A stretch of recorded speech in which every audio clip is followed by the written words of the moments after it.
नमस्कार, मार्केट मंच नाम में आप सभी का स्वागत है। हफ्ते का पहला कारोबारी सत्र और भारतीय बाजारों के लिए ऐतिहासिक दिन आज फिर, जबकि मार्केट्स में एक जोरदार मोमेंटम बनता हुआ दिखाई पड़ा। जोरदार तेजी में रहा भारतीय बाजार। तेजी रही फ्रंटलाइन इंडेक्स में, तेजी रही मिड कैप में, स्मॉल कैप में, रादर रिकॉर्ड्स बनते हुए दिखाई पड़े frontline, mid cap, small cap indices के अंदर। करीब 30 ऐसे शेयर थे जो कि आज अपर सर्किट के साथ बंद होते हुए दिखाई पड़े, और जिन शेयरों में आज जोरदार मोमेंटम मूड था वो शेयर जहां पर सर्किट फिल्टर के अंदर बदलाव हुआ। 5 से 10%, 5 से 20%, 10 से 20%, जैसे जैसे सर्किट फिल्टर और अकॉर्डिंगली आज भारतीय बाजारों में वहां पर एक मूड माहौल बनता हुआ भी दिखाई पड़ा। वहां पर एक अच्छी खासी तेजी भी आते हुए दिखाई पड़ी। ओवरऑल एक शानदार सत्र भारतीय बाजारों में आज बना, और उस सत्र में मेजरली पार्टिसिपेट किया मिड कैप ने। मजगांव डॉक, मेट्रोपोलिस, रेडको खैतान, इंडियन ओवरसीज बैंक, ये सभी वो शेयर हैं जो कि अच्छी तेजी के साथ आज कामकाज करते हुए दिखाई पड़े। निफ्टी में अदानी पोर्ट लीड कर रहा था, श्री सीमेंट, एनटीपीसी, ऐसे कुछ नाम जहां पर आज खरीदारी, इनफैक्ट पूरे पावर स्पेस में आज खरीदारी बनते हुए दिखाई पड़ी। शुगर में केएम शुगर, उत्तम sugar, Rawat sugar, Dwarkesh sugar जैसे नाम थे जहां पर आज खरीदारी रही। और मेजरली सर्किट फिल्टर का जो बदलाव था उसमें Angel Broking strong move, Hikal strong move, Adani Power strong move और इगाराशी मोटर, ये कुछ ऐसे नाम थे जहां पर आज जोरदार तेजी आज के सत्र के अंदर बनते हुए दिखाई पड़ी।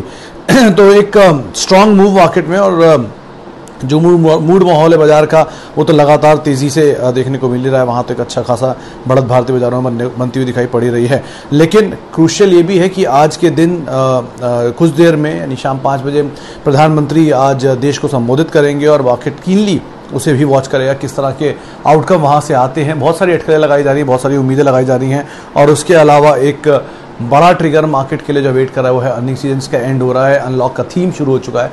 तो ऐसे बहुत सारी चीज़ें हैं जिनको बाजार कीनली वॉच भी कर रहा है। चलिए, हेलो दोस्तों, अगर आप अपना पैसा शेयर मार्केट में इन्वेस्ट करके लाखों रुपए कमाना चाहते हैं तो आज ही आप स्टॉक के साथ जुड़कर अपना डीमैट अकाउंट आप बिल्कुल फ्री में ओपन कर सकते हैं, जहां पर आपका ब्रोकरेज चार्जेस बिल्कुल ना के बराबर लगता है। ब्रोकरेज लगता है तो सिर्फ इंट्राडे ट्रेड में, वह भी सिर्फ 20 रुपये। तो आज ही आप स्टॉक के साथ में जुड़ सकते हैं, लिंक डिस्क्रिप्शन में है, क्लिक करें और अकाउंट ओपन कराएं। अब शुरुआत करते हैं सवाल जवाब के सिलसिले की, और बहुत सारे सवाल हैं। देव आनंद तिवारी साहब का सवाल है पहला, एयरटेल और ग्रासिम पे क्या टारगेट है जून एक्सपायरी के लिए? पहली चीज़ सर, मैं जून या छोटी अवधि के लिए बाजार को नहीं ट्रैक करता, तो उसके लिए माफ़ी चाहूँगा। आज हमारी बात हुई थी संजीव भसीन साहब से, उन्होंने एयरटेल में तो खरीदारी की राय दी है, 545 के टारगेट्स को यहाँ देख रहे हैं। और रही बात ग्रासिम के लिए, तो ग्रासिम तो ऑलरेडी नए हाइस पर कामकाज कर रहा है, बाजार में तेज़ी में है ही, 1 लाख करोड़ के पार मार्केट कैप पहुँच चुकी है। तो ग्रासिम तो ऑलरेडी मोमेंटम में काफ़ी स्ट्रॉन्ग है। कितने दिन तक कहना मुश्किल है, लेकिन हाँ, फर्स्ट हाफ तो अच्छा ही दिखाई पड़ रहा है इन लोगों के लिए। तो आप एटलीस्ट अभी तो बने रहिए, लेकिन दोनों ही अगेन निफ्टी के स्टॉक्स हैं, क्वालिटी कंपनीज है, तो आप वैसे कॉल लीजिए, ज़्यादा बेहतर रहेगा। अच्छा,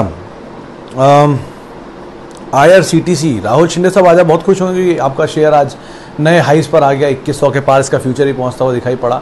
अनलॉक का थीम प्ले आउट कर रहा है, क्योंकि जैसे जैसे अनलॉक होगा वैसे वैसे सिचुएशन फेरबदल होगी, ट्रेन शुरू होंगी, केटरिंग शुरू होगी, पानी शुरू होगा, और इस कंपनी के रेवेन्यूज़ को वापस स्ट्रीमलाइन होता हुआ दिखेगा।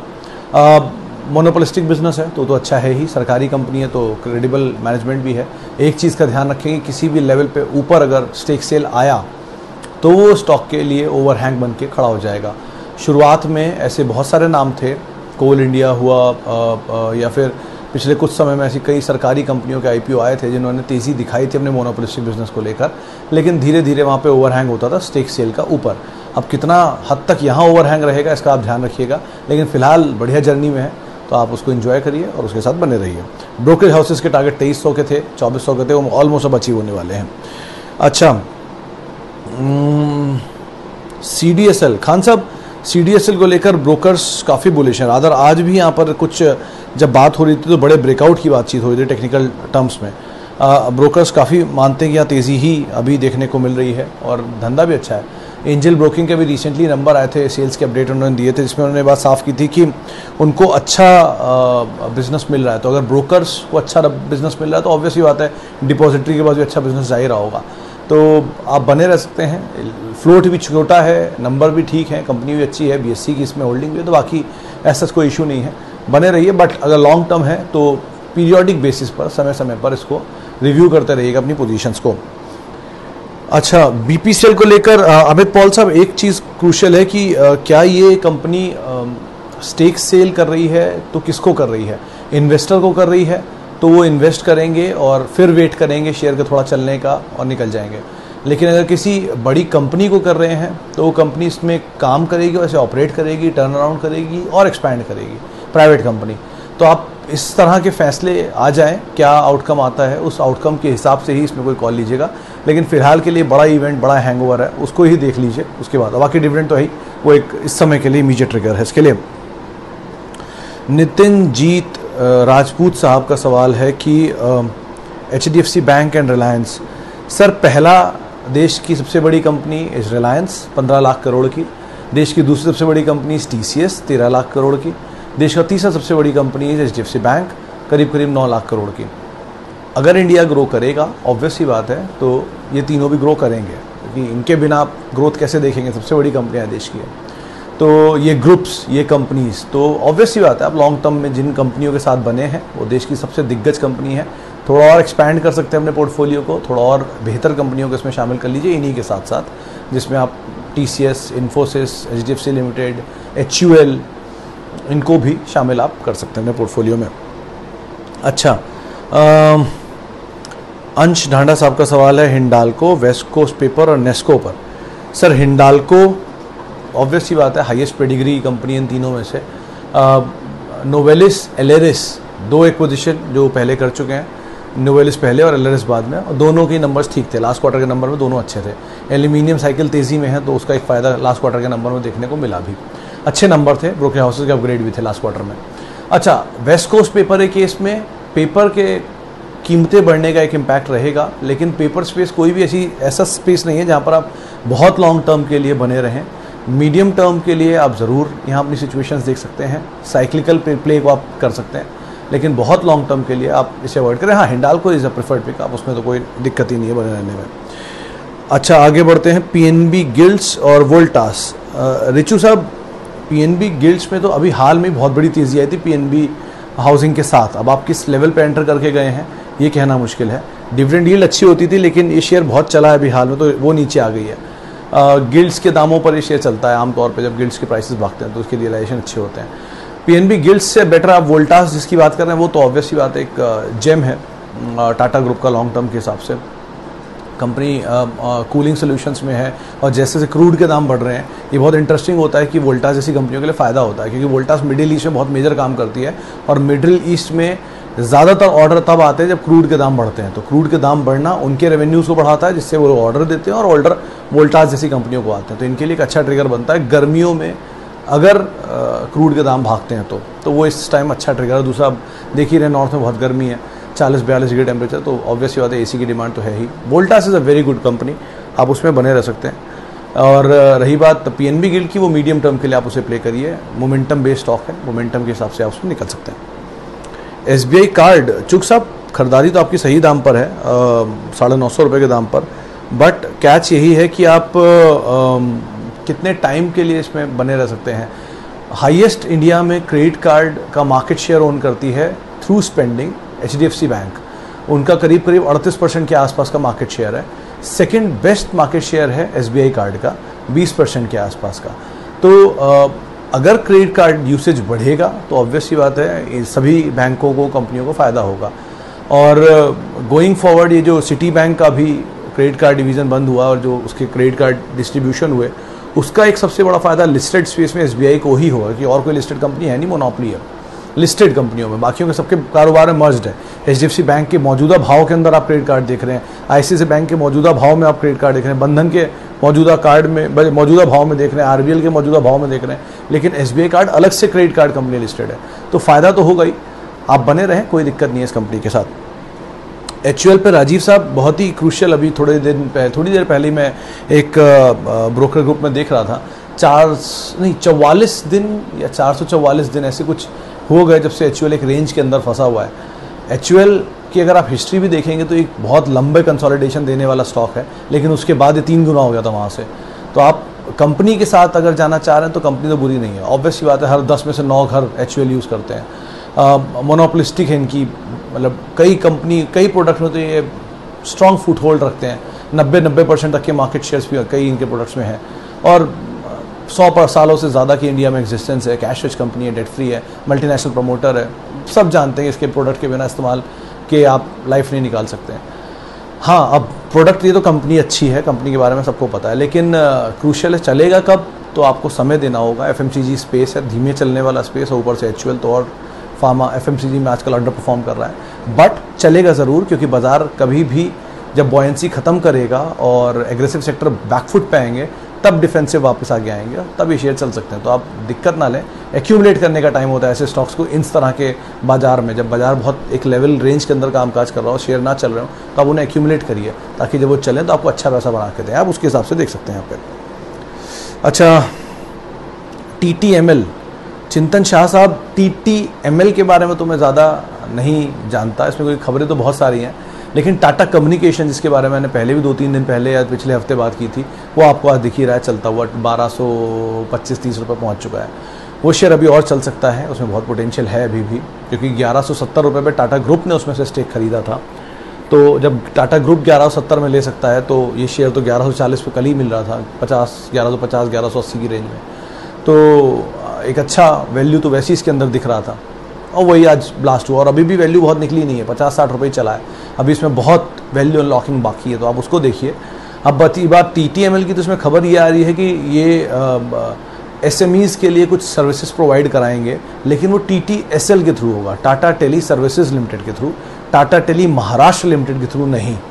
तो आप इसीलिए बहुत स्केप्टिकल होकर काम करिए कि ये खबर के साथ शेयर चला बहुत था, तो ध्यान से संभल कर अपनी पोजीशंस को आप इसमें मॉनिटर करिए। कोई ब्रोकरेज रिपोर्ट नहीं है मेरे पास इसके लिए। 3i इन्फोटेक, गुड्डू कुमार शाह साहब, पेशेंस चलेगा, लेना पड़ेगा आपको काफ़ी इसके अंदर। अगर पेशेंस है तो आप बने रहिए, क्योंकि अभी इसके अंदर बहुत सारे फेरबदल होने हैं।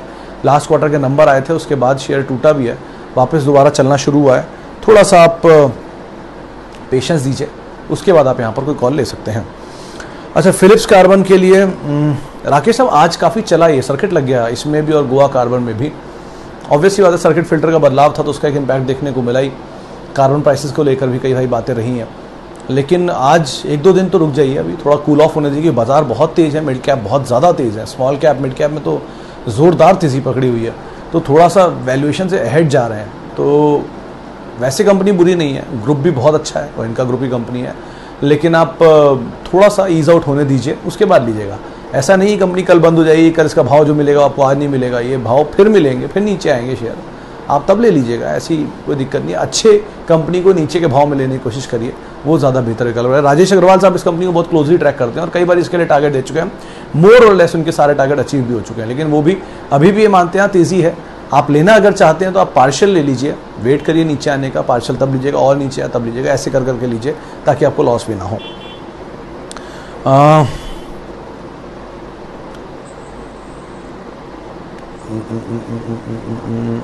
CDSL में हम बात कर चुके। IOC, राजेश सिंह साहब का सवाल है। सिंह साहब, IOC पे भी एक रिपोर्ट आई थी और उन्होंने 140 रुपये के टारगेट दिए थे, आई गेस। OMCs में तेज़ी की बात तो है ही, और साथ साथ बड़ी चीज़ ये भी है कि जो क्रूड के प्राइसेस बढ़ रहे हैं वो फर्दर पास ऑन किए जा रहे हैं। आप पेट्रोल के दाम देखिए ना, 100 रुपये के ऊपर 7 स्टेट्स में पहुँच चुके हैं, और दिल्ली में भी 99-98 की रेंज में पहुँच चुके हैं। तो पेट्रोल के दाम 95 पहुँच चुके हैं। तो जैसे जैसे पेट्रोल के दाम पास ऑन हो रहे हैं, कंपनीज के मार्जिन अच्छे रहेंगे ही। तो सो फार किसी भी OMCs में रिस्क तब तक नहीं है जब तक क्रूड तेज़ है और प्राइसेस को फर्दर पास ऑन किया जा रहा है।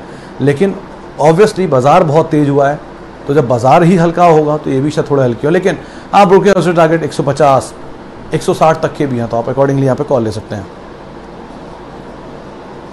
अच्छा, आगे बढ़ते हैं। और सेल 125 रुपये 1000 शेयर। साहब थोड़ा महंगा आपने लिया है, ये पहले जब आपको आधे दाम 40-45 रुपये मिल रहा तब आपने इसको शायद नहीं सोचा, अब आपने इसमें एंटर किया लीटर हाफ में। तो अभी तो कहना मुश्किल है क्या करें कि बहुत बड़ी तेज़ी के बाद आप एंटर करके गए, लेकिन टेक्निकल राय इसमें ज़्यादा क्रूशल है कि फंडामेंटल तो इसके अब अहेड है। अगर प्राइस हाइक का दूसरा रिवीजन आता है और मेटल की दूसरी साइकिल तेज़ी पकड़ती है तो आप मीडियम टर्म में निकल सकते हैं कि मार्जिन ऑफ सेफ्टी थोड़ी कम हो गई है। वैसे तो कंपनी अच्छी है, एसेट वैल्यू बहुत है, अभी भी इसमें एसेट वैल्यू बहुत दिख रही है, लेकिन बस वो मार्जिन ऑफ सेफ्टी खत्म हो गई। जितना सेफ उस समय था उतना सेफ अब नहीं है, तो अकॉर्डिंगली आप यहाँ पर कॉल ले सकते हैं। ब्रोकरेज हाउसेस के मेजर टारगेट सारे अचीव हो चुके हैं। अच्छा, मिसेस बेक्टर फूड खान साहब, इसके नंबर्स आने वाले हैं, ज़रा नंबर्स आ जाएं, उसके बाद इस पर कोई भी कॉल लेना आसान होगा। मैंने इसके नंबर तो देखे नहीं है, तो तो एक भाई नंबर आ जाने दीजिए, फिर ज़्यादा बेहतर रणनीति बन सकती है। आगे बढ़ते हैं और ICICI पर एक सवाल है बालून साहब का।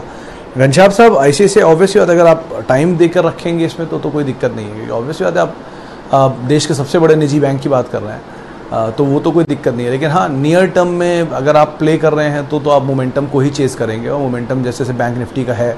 आज ही संजीव हसीन साहब ने बंधन बैंक बोला, प्रकाश गावा साहब ने कोटक महिंद्रा बैंक बोला, तो बैंकिंग को लेकर ब्रोकर्स तो हैं बुलिश, उनको लगता है कि अभी तेज़ी रहेगी इसमें, बैंक निफ्टी भी और तेज रहेगा, तो आप बने रह सकते हैं ऐसे बैंक में। और लॉन्ग टर्म तो ऑब्वियसली बात है, इसको खरीदारी करिए अब नीचे की तरफ और बेहतर रहेगा। जुबिलेंट इनग्रेविया, परमार साहब, जुबिलेंट इनग्रेविया के आज नंबर आने हैं, मैंने अभी तक देखे नहीं अगर आ चुके हैं तो, लेकिन उन नंबर्स के आधार पर ही आप कोई कॉल लीजिएगा।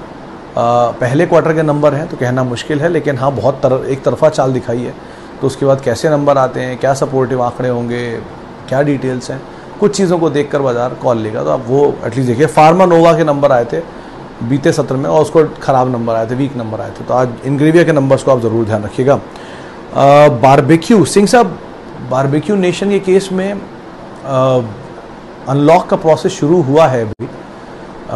आज से महाराष्ट्र में और दिल्ली में कई जगहों पे रेस्टोरेंट्स ओपन हुए हैं अलग अलग तरीक़ों से, तो धीरे धीरे करके चीज़ें अनलॉक होने दीजिए। इसीलिए बर्गर किंग चला आज, इसीलिए बाकी जितने अनलॉक की थीम के स्टॉक्स थे वो चले।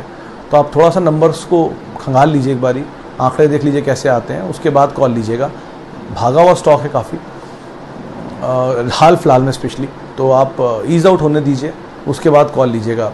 मतलब इस स्पेस में, QSR स्पेस में दिग्गज कंपनी जुबिलेंट फूड है और मेजरली ब्रोकर्स उसी पे ही अपनी रिपोर्ट्स दे रहे हैं। बाय साइड वो शेयर लगातार ऑल टाइम हाई काट भी रहा है। वेस्ट लाइफ और बर्गर किंग दो और नाम है, मिसेस बेक्टर उनकी एंसिलरी है, और बारबेक्यू नेशन इस तरह की पहली कंपनी, को इसका पीयर है नहीं, स्पेशलिटी रेस्टोरेंट लेकिन बहुत छोटा पीयर है और पूरा तरह है भी नहीं, तो इसीलिए अभी आप थोड़ा सा कंजर्वेटिव होकर चीज़ें देखिए, नंबर्स देखिए और उसके बाद कोई कॉल लीजिएगा।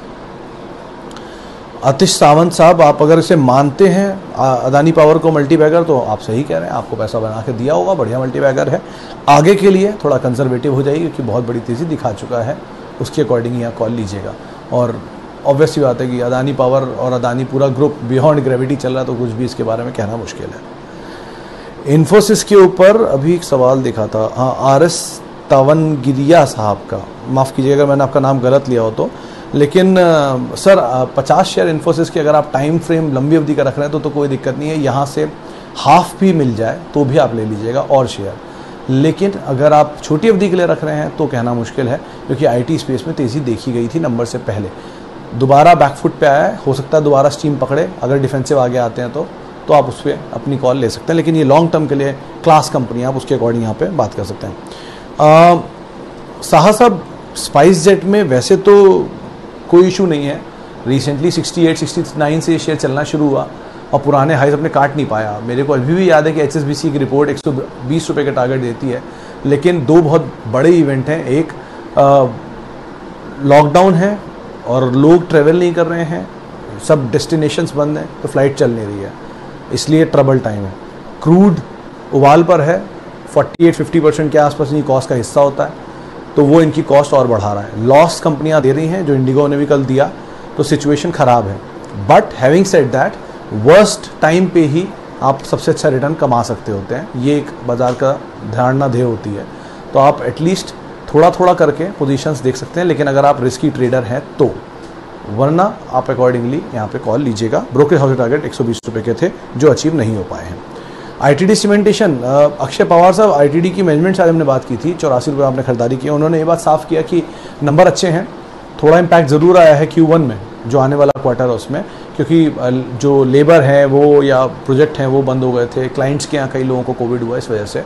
लेकिन सिचुएशन बेटर है, ऑर्डर इनफ्लो में कोई दिक्कत नहीं है, 1000 करोड़ के ऑर्डर्स मिल चुके हैं, 300 करोड़ के ऑर्डर के लिए L1 बिडर हैं, यानी सबसे प्रबल दावेदार हैं, और नंबर्स ठीक हैं, अच्छे हैं, इंटरेस्ट कॉस्ट भी रिड्यूस की है, तो सो फार सिचुएशन अच्छी है। 2 क्वार्टर और देख लीजिए तो अच्छा शेयर में परफॉर्मेंस भी आ सकता है, अकॉर्डिंगली आप बनने, कोई ब्रोकर रिपोर्ट इसके ऊपर फिलहाल नहीं है। IRFC पर पवन साहब, एक ही चीज़ है कि इसका जो मतलब इशू प्राइस था 2660, पता नहीं वो इसको पार कर पाया कि नहीं कर पाया, अगर IRFC का इशू प्राइस को इसने पार कर लिया है तो आप इसमें ज़रूर बने रहें, क्योंकि वहाँ के थोड़ा सा जो हैंग ओवर है वो ख़त्म होता हुआ दिखाई पड़ा, नहीं कर पाया अभी तक। इनफैक्ट 24-25 रुपये की रेंज में है। 26.60 का लेवल ध्यान रखिएगा, अगर ये वो लेवल पार करता है और इसके ऊपर सस्टेन कर जाता है तो आप ज़रूर बने रहिए। अगर ये वो लेवल सस्टेन नहीं कर पा रहा और बार बार नीचे आ रहा तो कहना मुश्किल है, क्योंकि वो IPO का जोन है और वहाँ से जितनी सप्लाई है IPO की वो ख़त्म हो जाएगी, उसके बाद तेज़ी आएगी। तो आप अकॉर्डिंगली यहाँ पे कॉल लीजिएगा। आगे बढ़ते हैं। अदानी पे हम बात कर चुके हैं। NCC सर, इंफ्रा स्पेस में NCC वैसे तो कंपनी अच्छी है, ग्रुप भी ठीक है और प्रोजेक्ट्स भी इनके पास अच्छे हैं। NHAI कई प्रोजेक्ट्स इनके ऊपर ही कामकाज करते हैं, मैनेजमेंट भी ठीक है, आप बने रह सकते हैं सो फार। तो बस एक थोड़ा जो भाव हैं और जो सिचुएशंस हैं नंबर्स की, उनको कीनली रिव्यू करते रहेगा और अकॉर्डिंगली यहाँ पे कॉल लीजिएगा। चलिए, फिलहाल तो अब इतने सवालों को हम शामिल करेंगे। माफ़ी उन सभी लोगों से जिनसे आज हम बातचीत नहीं कर पाए। बहुत बहुत शुक्रिया।